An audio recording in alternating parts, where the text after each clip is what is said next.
So ganito mga katapang, 5 kami sa Visayas, 5 rin ang nasa Luzon. Kaya ang mangyayari, 5 versus 5. Kamusta mga idol? Here we go again, Mark Anthony TV. Please like and subscribe. Sa sobrang daming conspiracy na ating napag-usapan, mga haka-haka na walang kasiguraduhan, Boy Tapang versus Buyungas, o di kaya naman Buyungas versus Team Bisaya, at marami pang iba. Heto na nga mga idol, at finally konfirma na nga mismo sa ating idol si Boy Tapang na hindi si Buyungas ang makakalaban nito.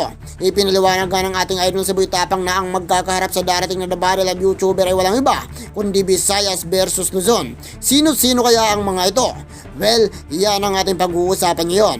Pero bago tayo magsimula ay humihingi ako ng dispensa sa mga nakaraang content at ito po ay conspiracy lamang. Wala po akong sinasabing sila na nga ang magkakalaban sa The Battle of YouTuber. At ngayon nga po mga idol ay mismo kay Boy Tapang na nga nanggaling na walang magaganap na laban sa pagitan ng Negros at Cebu. Kaya napakasarap sa pagramdam mga idol na ang ating idolo ay magsasanib pwersa para ipanalo ang sariling atin, ang Visayas Philippines. Kaya hindi na ako makapaghintay mga idol sa maggaganap na laban dahil tiyak kong magbibigay ito ng napakahusay na laban. 5 versus 5 ang magaganap na laban ngayong December 28. 5 fighter mula sa Visayas at 5 fighter din mula sa Luzon. Sino-sino kaya ang mga ito? Ang mga solidong makipagbakbakan ng Visayas ay sina Boy Tapang, Buyungas, Team Bisaya, Boy Gaad Vlog, at ang kapatid ni Boy Tapang na si Marlon Vlog. Samantala mga idol sa kabilang panig naman ay sina Billy Jack Sanchez, Russell Brusco at King Brusco, at ang dalawang anonymous fighter na hindi pa natin alam kung sino. Ito na siguro ang sinasabi ni Boss MG na taga Bicol, ang makakalaban ng ating idol na si Buyungas. Well, sabay-sabay natin kilalanin ang anonymous fighter ng Luzon. Samantala mga idol, ang The Battle of YouTuber boxing match ay hindi na magaganapin sa South International at wala nang magaganap na pustahan. Kaya sino nga ba ang hindi na makapagantay sa darating na The Battle of YouTuber? Well mga idol, appear. Pare-pareho tayong sabik sa magaganap na bakbakan ngayong December 28 at panoorin natin ang video na ito. Malaman nyo kung sino nga ba yung makakalaban ko sa Battle of YouTuber at ngayon malaman nyo kung ano ang mangyayari sa Battle of YouTuber. So ganito mga katapang, 5 kami sa Visayas, 5 rin ang nasa Luzon. Kaya ang mangyayari, 5 versus 5. Ang mga kakampi ko mga katapang, si Buyungas. Kaya sa mga nag-expect na magkalaban kami ni Buyungas, di po kami magkalaban, kundi magkampi po kami from Team Visayas. So si Buyungas, ako, kapatid ko, yung kapatid ko si Marlon Vlog, nagbablog na rin. At siyempre si Gaat Vlog, yung naka-sparring ko sa last vlog.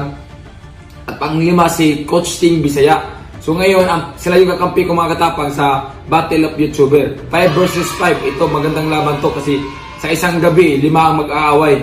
So, ganito mga katapang, ang pag-uusapan natin ay ang tungkol sa akin na sino yung mga kalaban ko. So, ang mga kalaban ko mga katapang, ito ay alam kong kilala nito at siga din to. Siga. So, ang mga kalaban ko mga katapang ay walang iba kundi ang siga ng kalsada, si Billy Jack Sanchez. Yung you wanna know why. So, sa mga hindi nakakilala kay Billy Jack Sanchez, yung nag-trending, sikat din to nag-trending sa kalsada yung na-violation siya. And siya yung mga kalaban ko mga katapang, si Billy Jack Sanchez.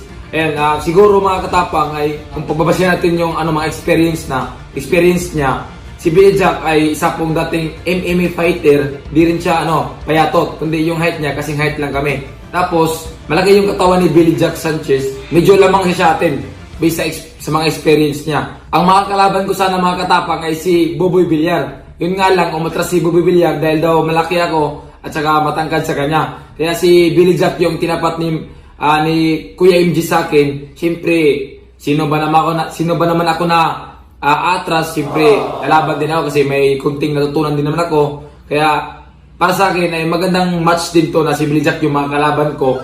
Ang mangyayari pala mga katapang ay hindi na sa Sabong International yung magaganap tong laban na to. Wala nang pustahan. Wala nang mangyayaring pustahan mga katapang, kundi manonood na lang kayo. Pero di kayo makapanood pag di kayo bibili ng pay-per-view. Tsaka sa line-up naman mga katapang sa Team Luzon, ang nalalaman ko si Billy Jack. Sa Team Luzon, Billy Jack, si Russell ng Brusco Bros, tsaka si King ng Brusco yung nakalaban ni Mr. Church.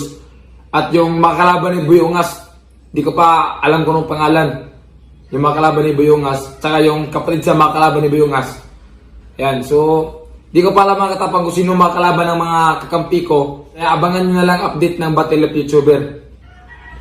At ito yung maganda mga katapang kasi kung sino yung pinakamaraming panalo sa bawat team ay siya yung maiuwi ang 3 million pesos. Grabe, 3 million pesos yung maiuwi kung sino yung pinakamaraming panalo sa bawat team. Kaya siguro hindi ko masabi kung lahat ba kami ay mananalo dahil sa kabilang team naman ay malakas din. Kaya pagsisikapin namin mga katapang kung na kami ay manalo para maiuwi namin ang 3 million. Ewan ko lang kung binabaan ba nila ni Kuya MJ yung premyo or tinasan nila. Basta yung sinabi niya sa akin last time ay 3 million daw yung pag-aawayan namin. Kaya gagawin namin yung the best mga katapang para din sa aming picture namin na may kailangan kami dahil may mga plano kami sa namin. Kaya malaking tulong po yun sa aming mga katapang na paghati-hatian yung 3 million. Kaya gagawin po namin yung the best mga katapang sa Battle of YouTuber. Kaya ang laban na to ay kampihan na.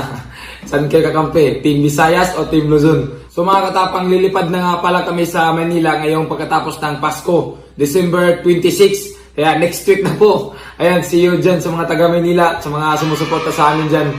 See you soon. Gusto ni KMG sana ay lilipad kami ngayong this week na. Doon na daw kami sa Manila magpapasko. Kaya sinabi ko na after na lang ng Pasko kami lilipad ng Manila. So, ayun mga katapang, ngayong December 26 na po kami lilipad ng Manila. Kasama yung shoes pa yan. Kaya, kahit sino makakalaban mo, di ka ba natatakot? Hindi ako natakot basta makalaro ako sa Battle of YouTuber. Okay mga katapang, basta makalaro siya ng Battle of YouTuber. Kaya matagal ko ng pangarap ni mga kalaro sa Battle of YouTuber din eh. Ano to mga katapang? May natutunan siya sa boxing mga katapang. Yan. So ngayon mga katapang, mag-i-ensayo kaming dalawa. A few moments later.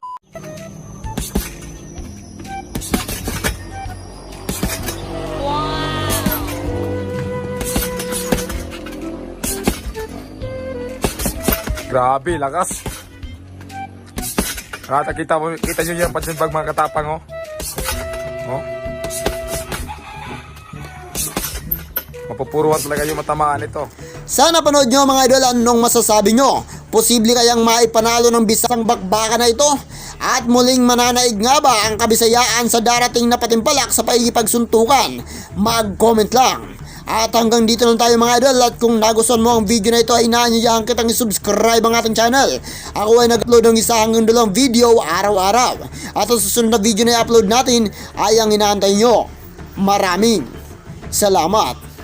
Goodbye! Lagas! Oh. Di rin magpapatalo to.